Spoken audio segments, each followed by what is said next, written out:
अस्सलाम वालेकुम। उम्मीद है आप सब खैरियत अच्छे होंगे। आज है मेरी पहली रेसिपी यूट्यूब पे। मैं आप लोगों के लिए आलू कीमा की रेसिपी। सबसे पहले आपने एक अदद प्याज लेनी है, उसको लाइट ब्राउन करना है। उसमें आपने लहसुन डाल देना है, फिर आपने टमाटर डालना है। टमाटर को सही छोटा छोटा करना है। उसमें सारी स्पाइसेस, मिर्ची, हल्दी, खुश्क धनिया और नमक, ज़ीरा डाल देना है। जब आपका मसाला अच्छे से तैयार हो जाए, इसमें आधा किलो कीमा लिया मैंने, वो डालना है। इसमें मैंने सब्ज़ी मिर्च भी डाली। अब कीमे को अच्छे से भून के साथ में आलू भी डाल देंगे। इन दोनों को सही अच्छे से भूनना है। फिर आपने आधा कप पानी का डालना है, ठीक है।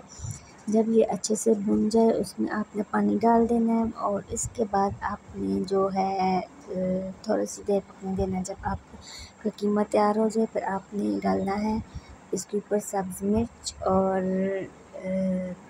अदरक।